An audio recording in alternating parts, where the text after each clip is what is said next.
Welcome to Voices of Care. Coming up in this edition, I'm speaking to Charlie Massey, the CEO at the General Medical Council. It's tumultuous times for the medical profession, facing unprecedented workforce pressure and burnout, and the small matter of the transformation envisaged by the NHS workforce plan. We mustn't take our eye off the ball in terms of retaining the workforce we've got, because the next period of years before those new doctors and new nurses and other healthcare professionals come on board are going to remain intensely challenging, and we need to value and look after the workforce we've got. Doctors at risk of burnout had moved from 1 in 6 the previous year to 1 in 4. It showed that doctors who were dissatisfied with their work had nearly doubled from 22% to 43%. And most worryingly of all, it showed that the number of doctors taking hard steps to leave the profession had more than doubled. All of us have a leadership role, and at a time of acute pressure in the system, I believe that our mindset should be all about what is the role we can play in providing solutions to these challenges.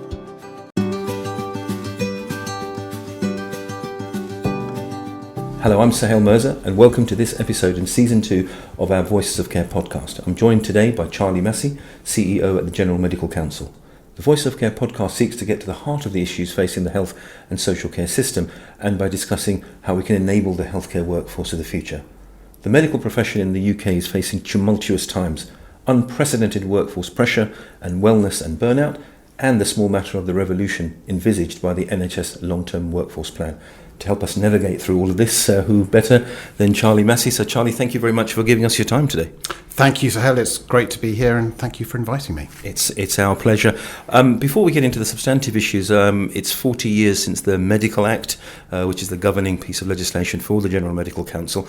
And I think we all know what the General Medical Council does in broad terms, but it's a transformation time for you as well as a regulator in terms of helping patient care and, of course, driving improvements in medical education. Perhaps you'd give us a bit of an overview in terms of the vision over the next few years for the GMC. Sure. Well, I mean, our statutory objectives are to protect and promote patient safety, and we do that by setting the standards for doctors, by overseeing their medical education and training, and by maintaining a register. But you asked about our vision, and although those are our statutory objectives, we're very conscious that doctors work within a wider system of healthcare. So increasingly over the last few years, as an organisation, we've tried to think about what are the things we can do that can help keep doctors out of trouble and thereby also support our objectives to protect patients. So we've been thinking a lot about our role in terms of a sustainable workforce and what we need to do and others need to do to enable doctors to provide the best possible care to patients.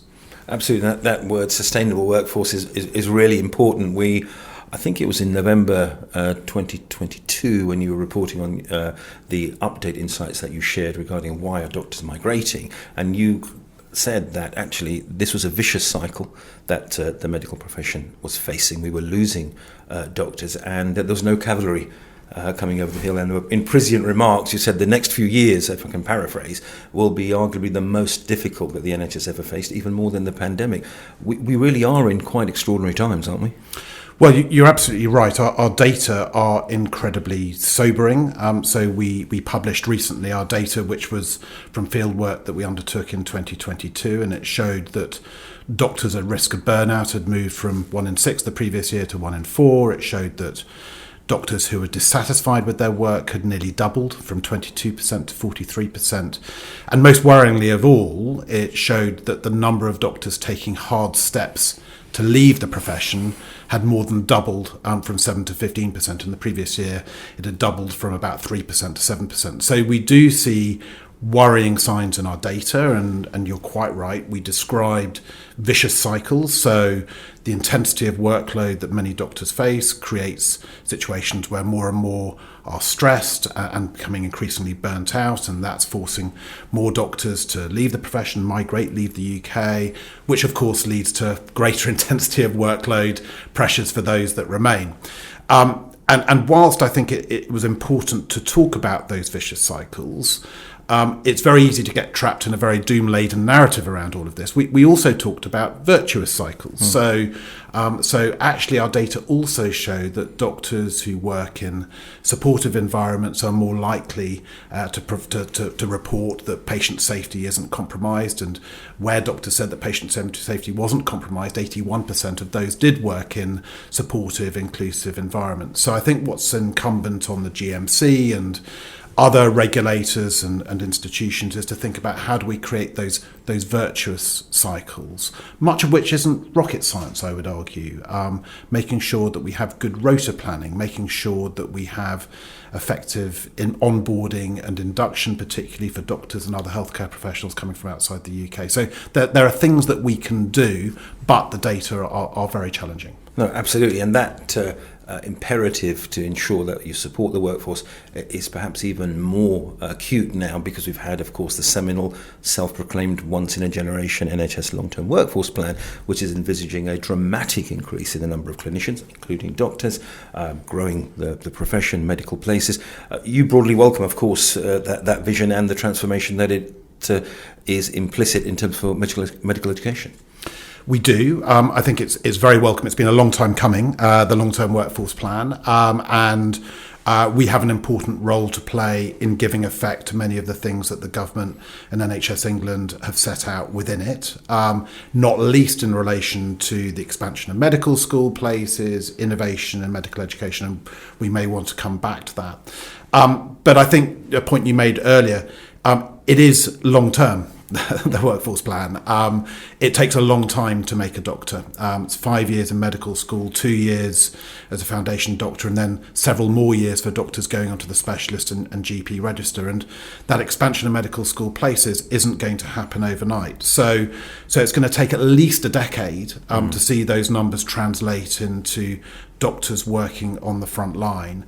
And therefore, whilst we should welcome all of that and all do what we can to support it, we mustn't take our eye off the ball in terms of retaining the workforce we've got, because the next period of years before those new doctors and new nurses and other healthcare professionals come on board are going to remain intensely challenging, and we need to value and look after the workforce we've got. No, absolutely. And I think your State of Medical Education Practice Report 2023 brings out for me that thread that you've touched upon already, the immediate and present danger around wellness, burnout. I think the numbers are some 25% of those respondents reporting their burnout risk as very high. Mm-hmm. No, indeed. And burnout is a real challenge, because burnout is going to be the thing that's going to lead to more doctors deciding to hang up their boots well before one would want them to, and that burnout is also uneven. So although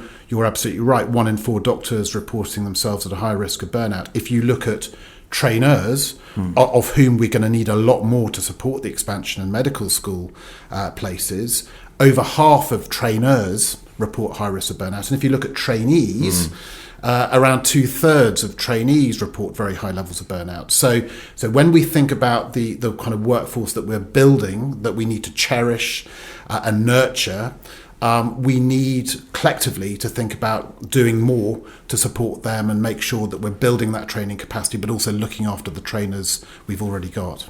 Absolutely. I think one aspect, and we'll come back to this, I think this is fundamental to how the plan it will actually be actualised. If we look at that retention issue that you've talked about, you've made in your various strategy documents the clarion call for equality, diversity and inclusion.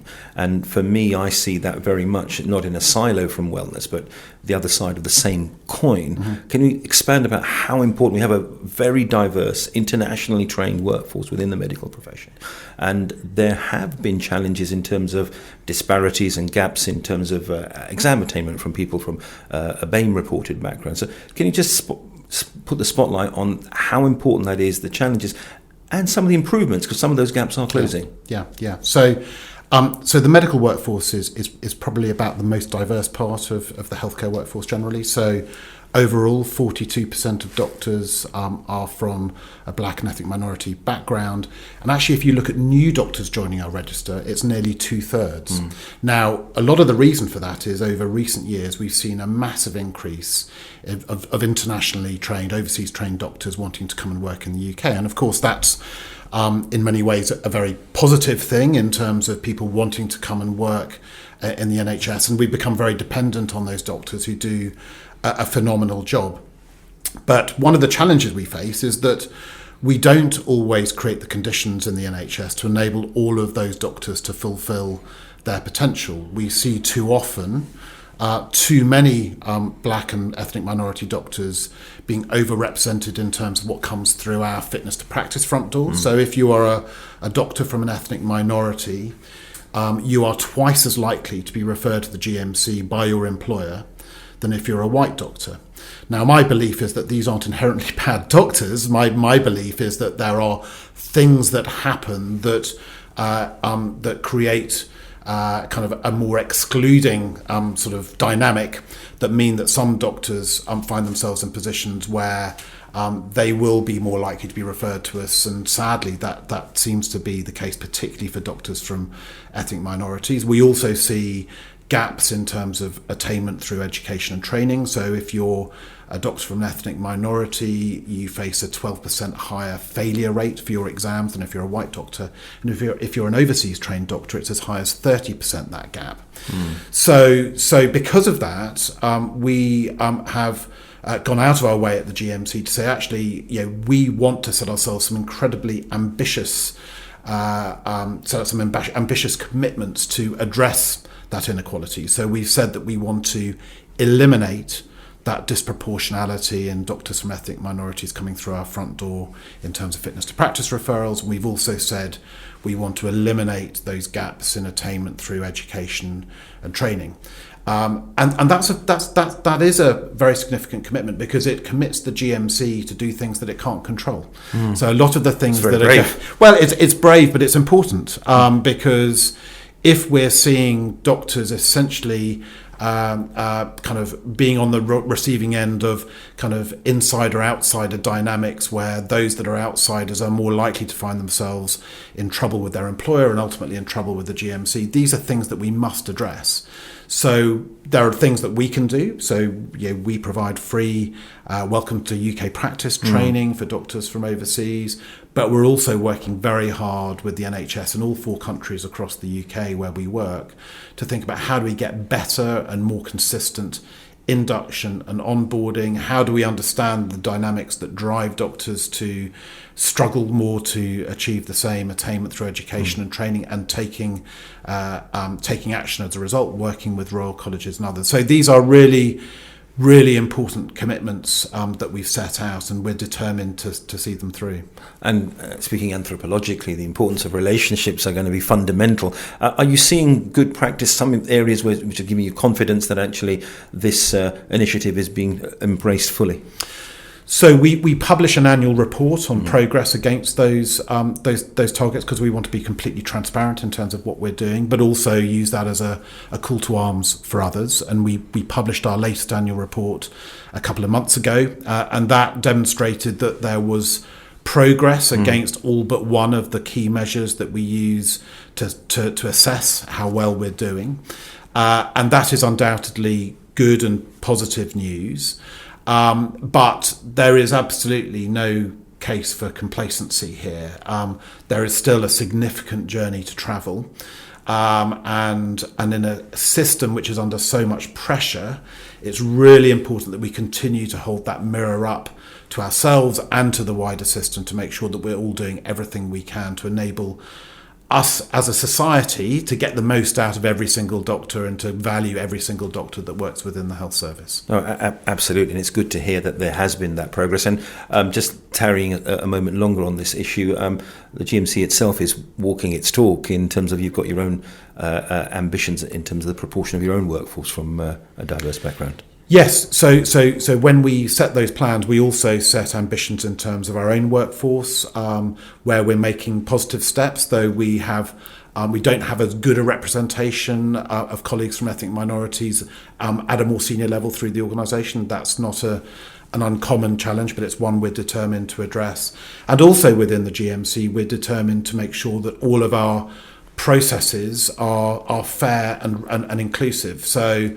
And actually, we've been on a bit of a journey ourselves in terms of that. So a few years ago, when people challenged me about potentially disproportionate outcomes for doctors from ethnic minorities going through our fitness to practice processes, we would typically go and get some independent research from universities to give us some statistical analysis of whether there was disproportionality, and that invariably said that there wasn't a problem around that. But my mindset has shifted within the GMC. So my mindset is now one where all of us in a leadership role need to accept and understand that there is always bias and there's always propensity for bias. And so our job shouldn't be to find evidence that it doesn't exist.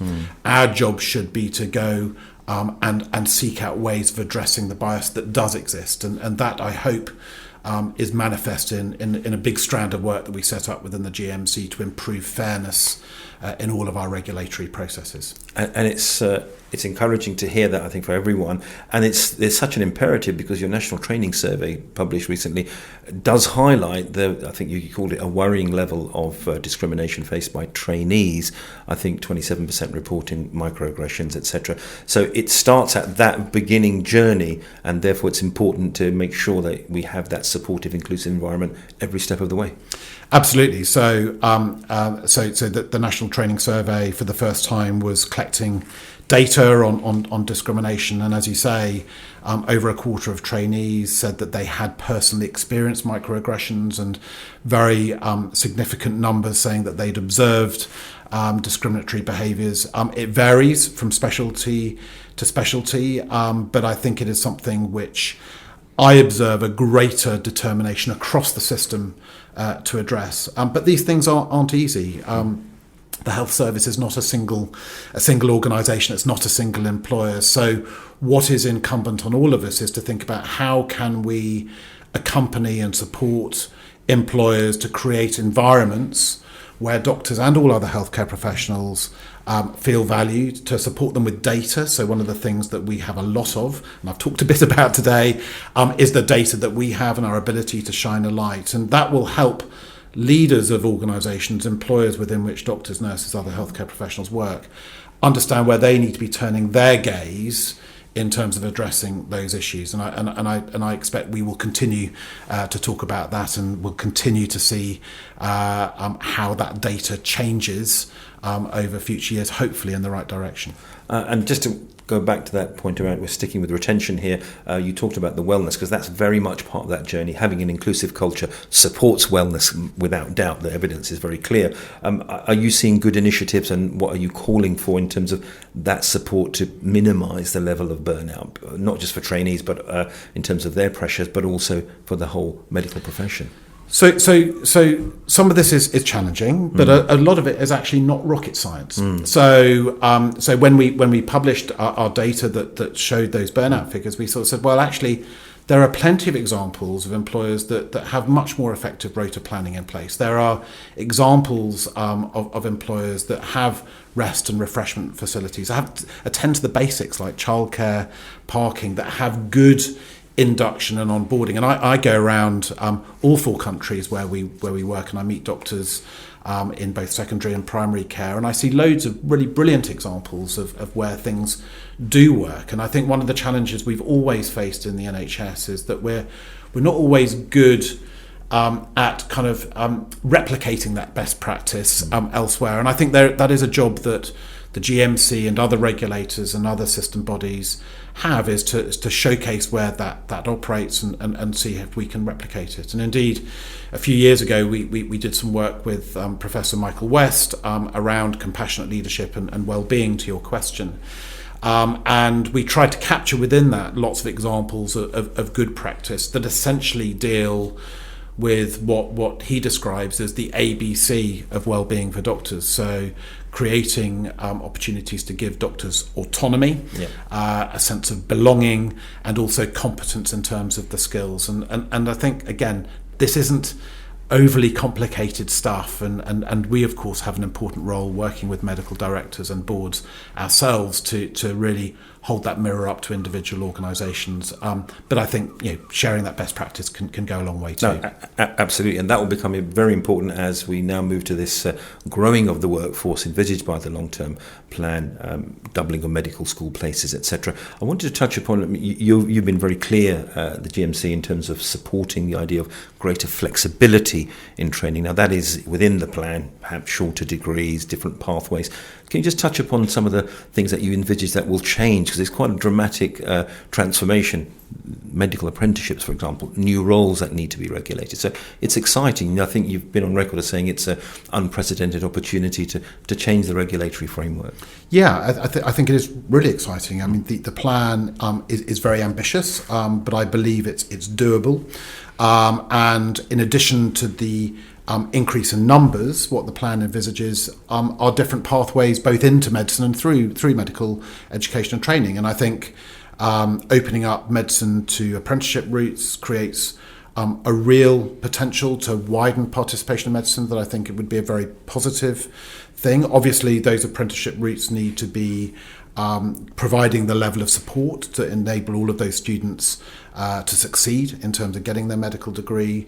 The plan also opens up the possibility of shorter medical degrees, and we've always said it should be about outcomes, not time served. But I expect what we're going to see is medical schools developing a bit of a mixed economy of different pathways through medical education. And our job isn't to design all of that. Our job is to make sure that the standards are being maintained through all of those different routes. So one thing that is going to be a really important enabler of all of that is a medical licensing assessment that we're introducing next year, which will essentially create a more consistent measure for doctors demonstrating they have the knowledge and the clinical skills to come onto our medical register. And with that medical licensing assessment in place, it means that we have essentially the tool that can then drive a lot of that innovation in medical education and training. I also expect that we're going to see a growth in medical schools and satellites thereof.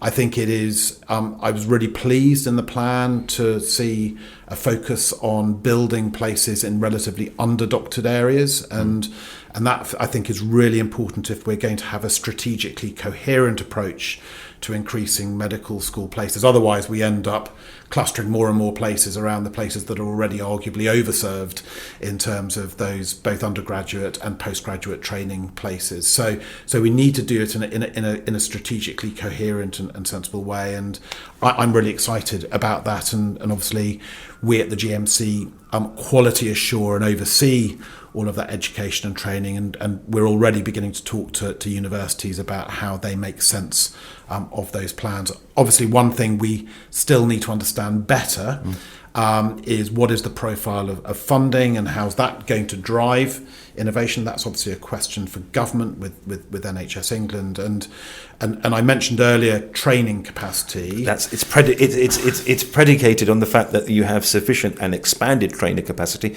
even as trainers are, according to your reports, facing additional pressure now. Yes, and so if this is one area that perhaps hasn't quite been fully worked through in the long-term workforce plan, but needs to be, I would argue, pretty rapidly. So we know that people enjoy their role as trainers, where doctors are trainers. 89% of them say that they enjoy that role. But as I said earlier, more than half of trainers feel burnt out, at high risk of burnout. We know that too many trainers say they don't have the time to deliver the training they need. And these, of course, are all issues in the here and now with the number of medical school places and postgraduate training places that we have. In a world where we're doubling all of that, we need to massively enhance that training capacity. We need to think about how do we protect trainers whilst at the same time delivering the service challenges that we will continue to face. And so we want to work with those bodies that are going to make the important decisions around that to make sure that we don't take our eye off the ball in terms of building that trainer and educator capacity. Absolutely. And one final point to circle back on this issue to your earlier comment, the flexibility of pathways, including apprenticeships, potentially at least offers a democratisation in terms of a wider cohort socioeconomically represented within the medical profession. Yes, I mean, we've known for many years that medical schools have been massively oversubscribed. And the way in which medical schools have therefore chosen to admit students has quite understandably been on their A-level results.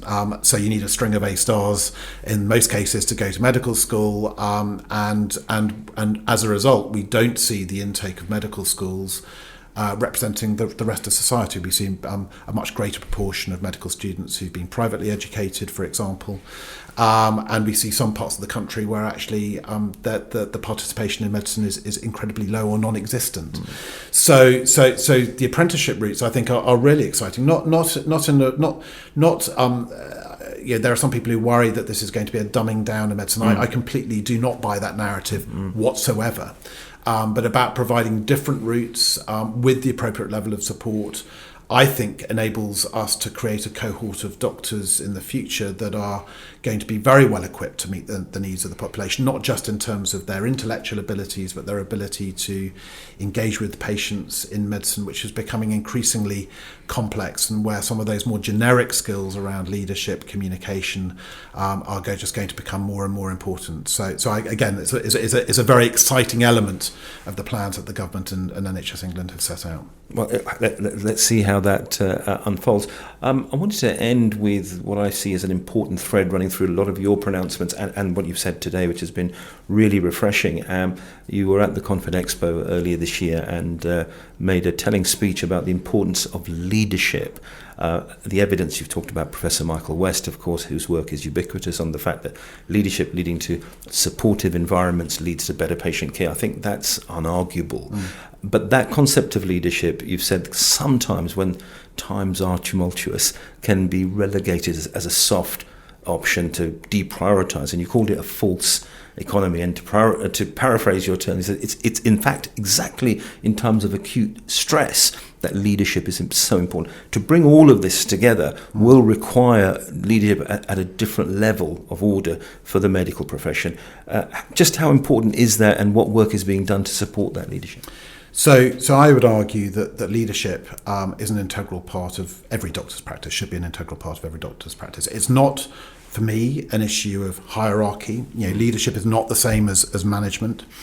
Leadership is fundamentally about a collection of behaviours in relation to how doctors engage with patients, but also how doctors engage with the multidisciplinary teams with whom they work. And I would argue that even in medical school and immediately thereafter, those medical students becoming doctors are leaders and should be thinking about their role as leaders in terms of their ability to exhibit all of those behaviours.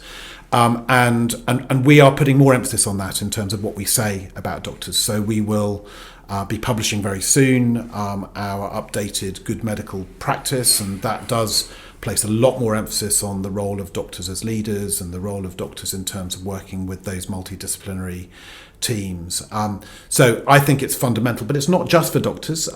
You could extend everything I've just said to the nursing profession, and indeed, of course, the senior service leaders. And indeed people like me. All of us have a leadership role, and at a time of acute pressure in the system, I believe that our mindset should be all about what is the role we can play in providing solutions to these challenges. It's very easy to get into a heavily doom-laden narrative about quite how challenging our world is. And as we've talked about today, there are undoubtedly many, many challenges. But I do believe all of us, whether sitting atop regulators or doctors sitting within the profession or people sitting within the arm's length body structure, we all need to think about our own role as leaders in providing solutions to those challenges. And I think if we do that together, we should be optimistic about the future.